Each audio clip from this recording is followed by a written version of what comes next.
defeat against Bayern Munich in the Champions League, a sentence Arsenal fans have heard many times before, although this year there was something different about this young team, this young manager. Arsenal still a team building that European pedigree, and Bayern Munich, of course, many times over, champions of Europe, 6 or 7 times they've won the Champions League. It was always going to be a difficult hurdle to get over, but when you want to be the best team in the world, you need to win games like this. You need to be getting past quarterfinals, into the semis, into finals, getting experience. A manager in his first year coaching in the Champions League, and followed by many young players experiencing the Champions League for the first time themselves. So, look, for me, it was always going to be very, very difficult to reach the semis, to win the Champions League.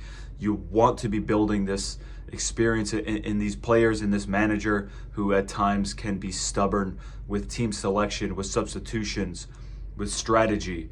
And I am no football manager, I'm no strategist. There's things that stood out to me I'll touch on a little bit later in the video, but overall, I didn't expect Arsenal to win the Champions League this year. Of course, part of me that, all of me that loves this club, you want to see your team win, and that's what football is all about. The expectation meets hope, and every fan should go into a competition like this hoping their team wins, but the expectations are just not there for Arsenal yet in this young team led by a young manager. So without sulking and moaning about the game and what went on, and I'd just like to touch on sort of my analysis of individual players. I think Mikel's decisions overall, the way Bayern Munich played, I thought Tuchel, outwitted Mikel. I thought he did the same in the first leg.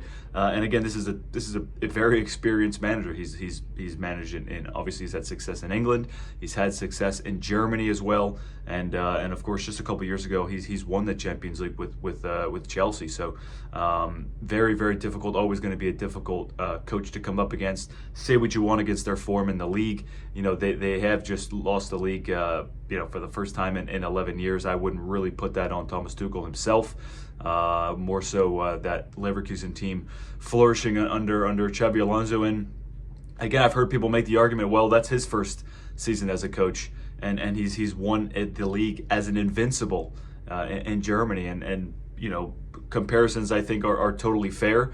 Although the Bundesliga is a completely different animal than the Premier League, clearly he's showing signs that he is a good manager, and you can't deny that Mikel has done the same. He's coming up against a much different animal in Manchester City and Liverpool, and look at Aston Villa. I mean, I'm curious to see how they would do it in the Bundesliga. So I think much more competitive, but surely comparisons between the two are totally fair. I understand. I've seen many posts about that on Twitter, comparing the two.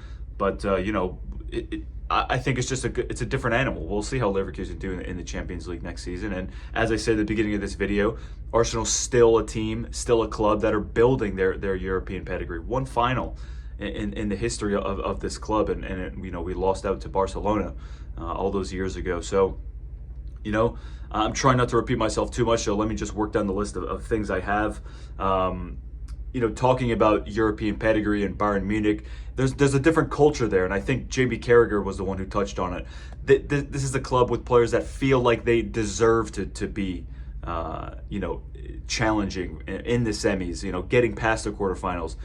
Going on the quarterfinals for a club like Bayern Munich is considered, I think, a failure of their European season, and that comes with decades of European pedigree. And I don't want to keep saying this word over and over again, but again, those are the expectations that a winning team gives you. Same with Barcelona. It's the same thing with Real Madrid. Manchester City now getting up there with expectations of reaching the semis, of challenging for the Champions League every year, regardless of what you think about them and their past and how they've built on their success.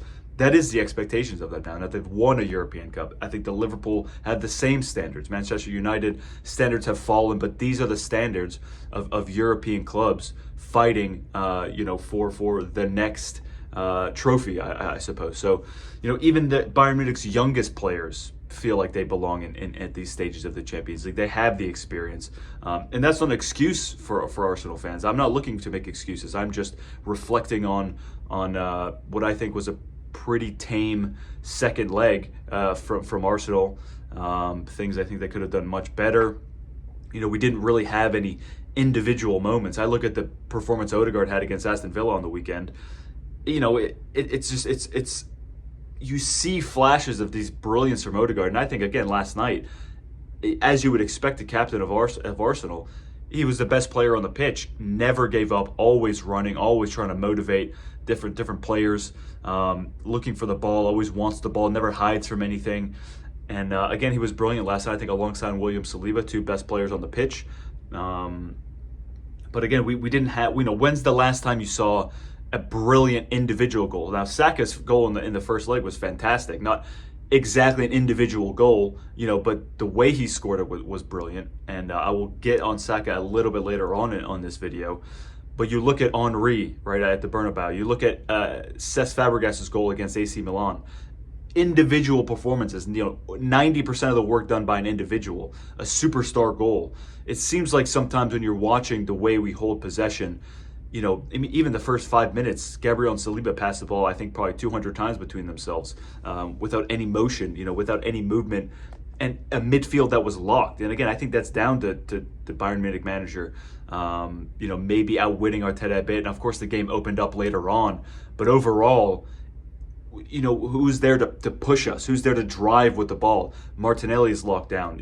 Saka is doubled up over both legs, consistently doubled up. And I think that, fair play to him. He does his best.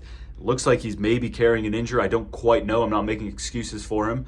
But I thought he should have come off in the second half. This obsession, that goes back to, Mikel, he usually subs off Martinelli. He likes to bring on Trossard in that position.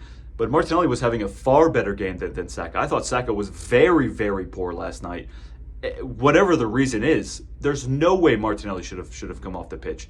Okay, you want to bring Jorginho off. You want a player who can maybe get forward a little more, but you're bringing out a player who can find can ping a pass to anyone on the pitch. So you're bringing Jorginho off, in place of Trossard, and Martinelli is coming off in place of Jesus. Now I understand. I've said this before. It's very hard to take a player like Havertz off. He can come in the midfield. He can do well defensively, especially after you concede a goal. You want to make sure you have stability, counter-attack, corners. They had, I think, 8 or 9 corners. Havertz is a player that can do all of the dirty work for you. So I'm almost an advocate of not substituting Havertz off. I don't like him in the midfield, but I do understand that. In terms of Saka, I think he could have been maybe the worst player on the pitch for Arsenal last night, maybe. And I'm not having a go. I love Saka. I always have. He's a brilliant player. There's no doubt about it. But when he's not performing, you cannot be scared to take a player off who isn't performing.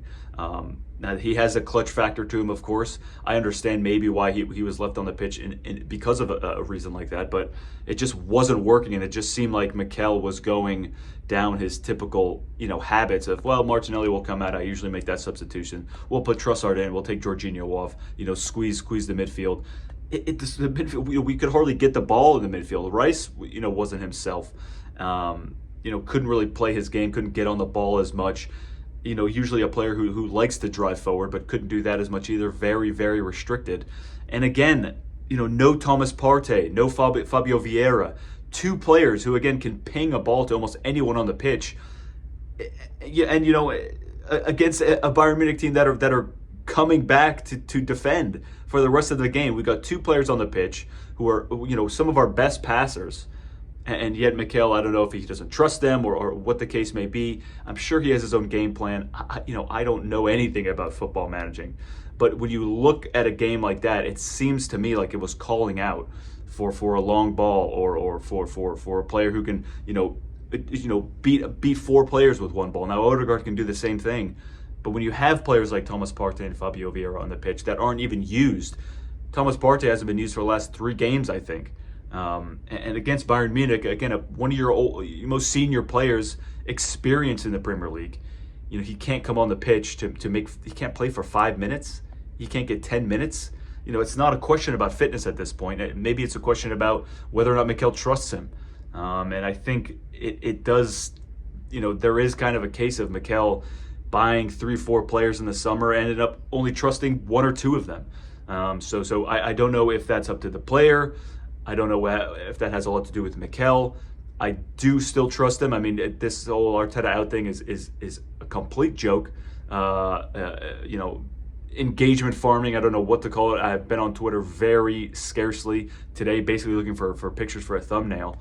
I think all in all, you're looking at the last 15 minutes. We conceded. We still had almost 35 minutes to play left in the game.